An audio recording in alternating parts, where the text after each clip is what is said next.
Good morning class, कैसे हैं आप? आई होप कि आप अच्छे होंगे। आज का हमारा टॉपिक है वर्ड अरेंजमेंट। जैसा कि हम हमेशा से टेंस पढ़ते आ रहे हैं और उसमें हम सीखते हैं कि एक सब्जेक्ट होता है, एक हमारा वर्ब होता है, हेल्पिंग वर्ब होता है, एक हमारी मेन वर्ब होती है, एक ऑब्जेक्ट होता है हमारा। इस तरह से हम पढ़ते आते हैं, है ना? अब अगर उसी को टुकड़ों में हमें दे दिया जाए, जिस तरह से ये वर्ड अरेंजमेंट हमें टुकड़ों में दिया हुआ है, आप देख पा रहे हैं कंप्लीटली ये हमें टुकड़ों में तोड़ करके दिया हुआ है ना?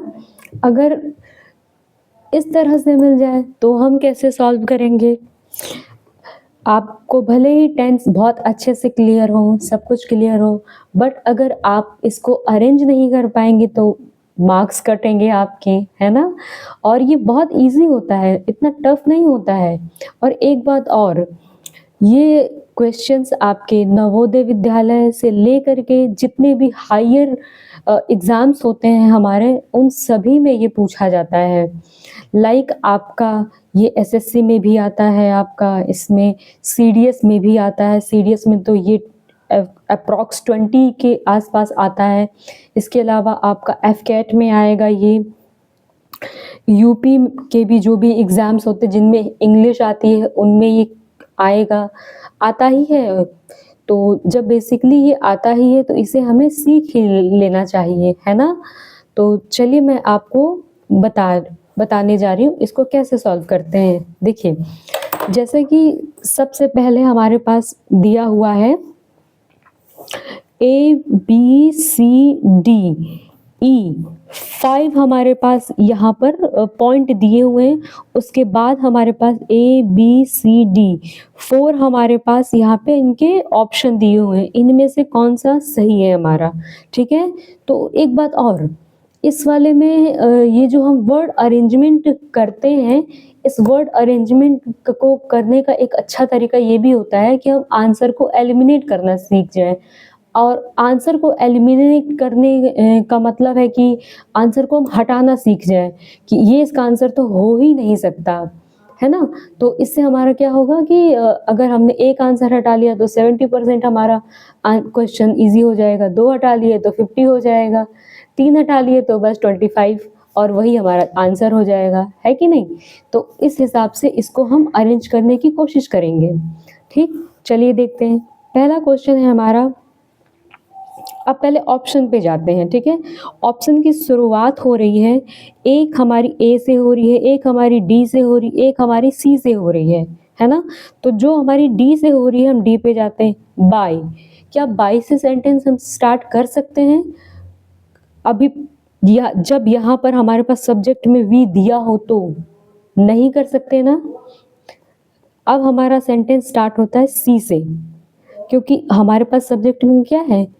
हमारे पास सब्जेक्ट में है सी ऑप्शन, जो सी से स्टार्ट हो रहा है। तो ये क्या कह रहा है? पहले लेना है हमको वी के बाद हमें ए लेना है। ए कहाँ पर है हमारा? ये वी वर, ये बिल्कुल सीक्वेंस सही चल रहा है। वी वर, इसके बाद है हमारा ई ट्रैवलिंग, वी वर ट्रैवलिंग। इसके बाद है हमारा बी ट्रेन। इसके बाद लास्ट में हमें हमारा है बाय। तो ये तो हो नहीं सकता कि we were travelling train by last में कैसे आ सकता है? ये रॉन्ग है ना। इसका मतलब यहाँ पे जो हमारे ऑप्शंस हैं, इन ऑप्शंस में से एक भी हमारे सही नहीं थे। हमने पहला एलिमिनेट किया और जब दूसरे की बारी आई तब हमने सब्जेक्ट अपना फाइंड करने का प्लान बनाया और हमने अपना सब्जेक्ट फाइंड किया। इवन अगर हम ए से भी करते तो ए में पहले ये वर्ब था तो ये हमारा सब्जेक्ट नहीं हो सकता, है ना? क्योंकि ये हमारा हेल्पिंग वर्ब है। तो इसमें से जो ऑप्शन हमारा लगेगा वो लगेगा ऑप्शन डी। क्लियर है सभी को? हाँ, अगर क्लियर है आपको तो आप मुझे कमेंट कर सकते हैं, मुझे बता सकते हैं कि यस मैम क्लियर है। सेकंड हम देखते हैं। सेकंड में हमें दिया हुआ है A B C D E, E number तक दिया हुआ है हमें। Sorry, for some disturbance.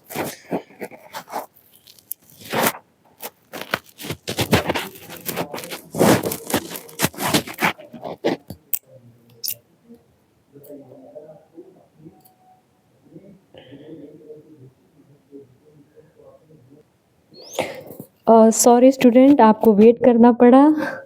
Extremely sorry, actually मेरा माइक निकल गया था। अगर माइक निकल जाएगा तो फिर वॉइस आप तक तो जाएगी ही नहीं, है ना। तो हम सेकंड क्वेश्चन पर थे। सेकंड क्वेश्चन पे हम देख रहे थे कि ऑप्शन पे जाना है हमें सबसे पहले। तो ऑप्शन में क्या है, बी से स्टार्ट होगा या फिर ए से या ई से स्टार्ट होगा। तो सबसे पहले बी को हम देखते हैं। दे से हम स्टार्ट कर सकते हैं, है ना, क्योंकि दे हमारा एक सब्जेक्ट है। ई आर है, ई पे आर लिखा हुआ है, यानी कि इससे स्टार्ट हम नहीं कर सकते हैं। इसके अलावा हमारे पास था ए में क्या था, प्राउड। ये भी नहीं हो सकता हमारा आंसर, है ना।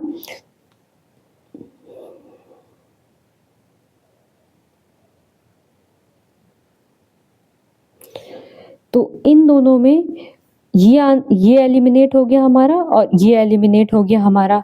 अब बचे ये दोनों। यहाँ पर आप गौर करेंगे तो दो बी और ई दोनों में है, यानी कि डेफिनेटली बी के बाद ई आ रहा है। दे आर, ठीक है, दे आर। इसके बाद हमारा क्या दिया हुआ है, दे आर। अब पहले में ए दिया हुआ है, दूसरे में डी दिया हुआ है, तो फिट करके देखते हैं। दे आर प्राउड, और ये क्या है, अस। दे आर अस। अस सही होगा या प्राउड, आप बताइए। अस तो नहीं आ सकता, लेकिन हाँ प्राउड ज़रूर आ सकता है। तो दे are proud.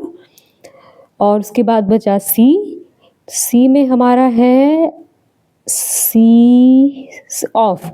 They are proud of D, us, है ना। ये सेंटेंस हमारा सही से बना या नहीं बना। दे आर प्राउड ऑफ अस।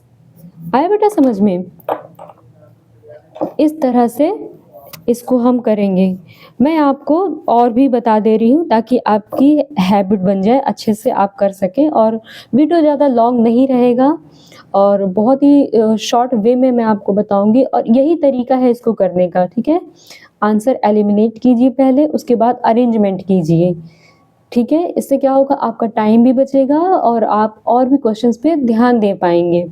और इसको करने के लिए बहुत ज़्यादा कंसंट्रेशन की ज़रूरत होती है। सो प्लीज़ इस पे बहुत फोकस करके इस पे ध्यान दीजिएगा, इनके क्वेश्चंस को सॉल्व कीजिएगा। सेकंड नंबर तक हमने कर लिया है, हम थर्ड नंबर पर आते हैं, ठीक है। थर्ड नंबर, अब देखते हैं थर्ड नंबर पे हमारे कहाँ पहले कितने दिए हैं ये भी चेक करना ज़रूरी होता है। A B C D E F. अभी तक हमें ई तक दे रहा था, अब इसने हमको एफ तक देना स्टार्ट कर दिया है ना। और ऑप्शन में हमारे पास एक सी से स्टार्ट हो रहा है, एक बी से स्टार्ट हो रहा है, एक डी से और एक सी से स्टार्ट हो रहा है। तो देखते हैं सी नंबर पे क्या है, टेंड है सी नंबर पे। तो आई थिंक कि टेंड से ये सेंटेंस स्टार्ट नहीं हो सकता, है ना। हमें सब्जेक्ट ढूंढना पड़ेगा इसमें। तो हमें इसमें सब्जेक्ट ढूंढना पड़ेगा। सब्जेक्ट टू होता नहीं है, टेंड होता नहीं है, एक्सपीरियंस होता नहीं है, बैड नहीं। पीपल हमारा सब्जेक्ट है। आप मानते हैं, आप जानते भी होंगे कि पीपल हमारा सब्जेक्ट है ना। फॉरगेट सब्जेक्ट हो नहीं सकता क्योंकि एक वर्ब है ये। तो पीपल हमारा सब्जेक्ट है, यानी कि हम डी ऑप्शन पे जाएंगे। और अब आप ऑप्शन पे अगर देखिए तो गौर से, डी से कोई दूसरा क्या स्टार्ट हो रहा है, नहीं हो रहा ना।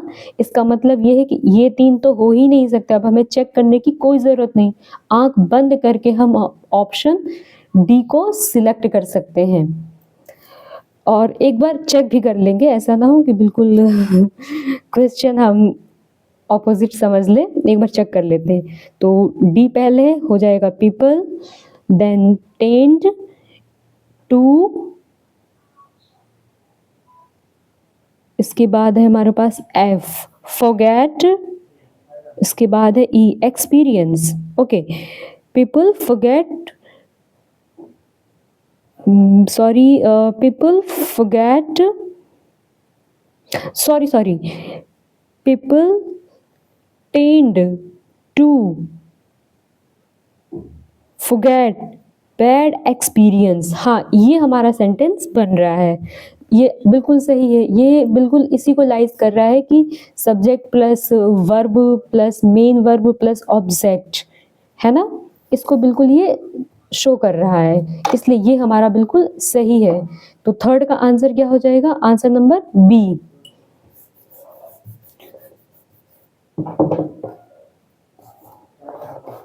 एक और चलिए मैं आपको समझा देती हूँ, फोर्थ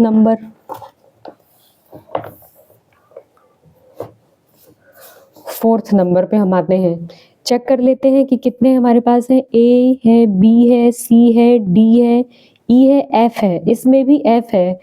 और चलिए अब ऑप्शन देखते हैं, डी से स्टार्ट है, डी डी सी, एक अकेला है सी और बाकी है डी। तो आप ध्यान से देखें तो डी ही होना चाहिए हमारा, क्योंकि ऑप्शन के अकॉर्डिंग सी दिया है मेट, तो मेट तो हमारी वर्ब होती है, मेट से स्टार्ट नहीं करेंगे हम अपना स्टार्ट करेंगे डी से।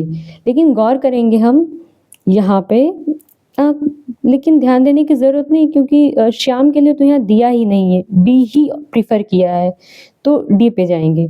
तो ये हो जाएगा डी, रामू, उसके बाद सभी को चेक करना पड़ेगा, बी यहाँ भी दिया है, बी यहाँ भी दिया है, तो क्या रामू के बाद बी आ रहा है हमारा? श्याम। एक बात बताइए, दो लोगों को एक साथ हम कैसे लिख सकते हैं, रामू और श्यामू, है ना, क्योंकि यहाँ पर आप गौर करिए एक शब्द आ रहा है मेट, तो ये मेट कहीं ना कहीं इनके बीच में आएगा ना, कि रामू मिला है श्यामू से, इस तरह से थोड़ा सा हम सोच कर देखेंगे, है ना।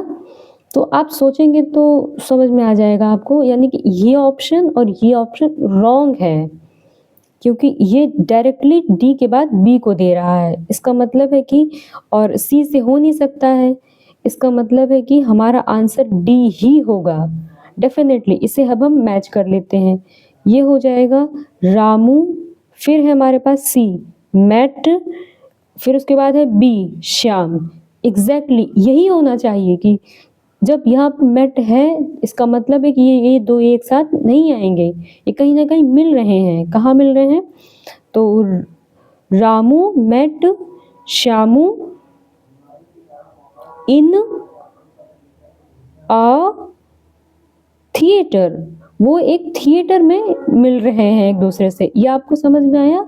अगर समझ में आया है तो आप मुझे ओके लिख करके कमेंट कर सकते हैं, या फिर आप डन भी लिख सकते हैं, तो भी मैं अंडरस्टैंड हो जाऊंगी।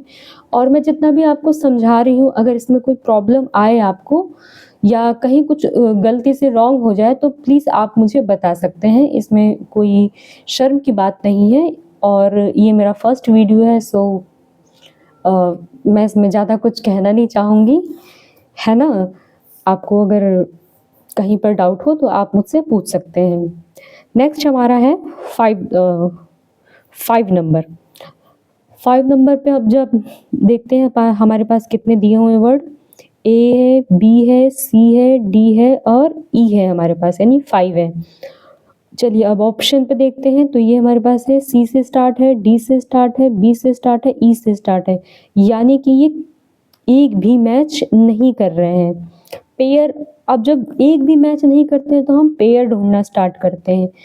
पेयर ढूंढना स्टार्ट कीजिए, बीच में पेयर ढूंढिए। जैसे कि मैं आपको एग्जांपल बता दूं, जैसे कि ये लिखा है सी बी एक साथ, यहाँ भी लिखा है सी बी एक साथ, है ना, लेकिन ऊपर वाले में आप देखिए सी के बाद ही बी लिखा हुआ है, और यहाँ पर थोड़ा डिफरेंट है, यानी कि 3 जगह सी बी एक साथ है। तो एक बार सी और बी को देख लेते हैं।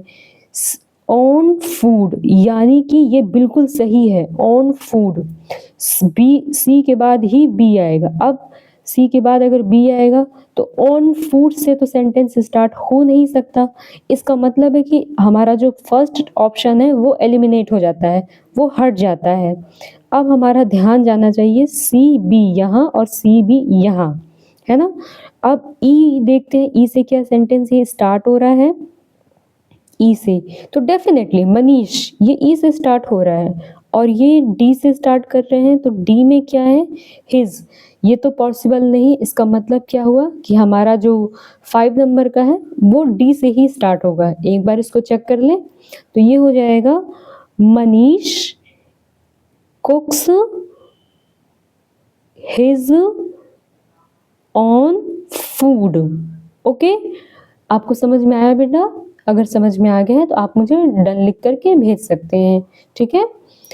आफ्टर दैट अब आई थिंक मैंने आपको 5 समझा दिए हैं, अब आप समझ चुके होंगे, क्योंकि समझाने के लिए तो कम से कम इसमें आपको 100 प्लस मिल जाएंगे। लेकिन अगर आप 5 से समझ गए हैं तो बहुत अच्छी बात है। अगर आप और ज़्यादा समझना चाहते हैं तो आप मुझे कमेंट करके बता सकते हैं कि नहीं मैम हमें और समझना है और टफ लेवल का समझना है, क्योंकि मैंने लेवल 1 आपको लेवल 1 आपको मैंने आपको बताया हुआ है। अगर आपको लेवल 2 पे भी समझना है, 3 पे भी समझना है तो आप मुझे बता सकते हैं, मैं आपको क्लियर कर दूँगी। और जितने भी एग्ज़ाम्स वगैरह हैं उनमें आपने हमेशा देखा होगा कि ये वर्ड अरेंजमेंट रहा है, हमेशा से रहा है। तो आपकी अगर कुछ हेल्प हो पाती है इससे तो मेरे लिए बहुत अच्छा होगा। और मैं अपनी क्लास को अब यहीं पर ओवर करती हूँ। Thank you so much and have a nice day.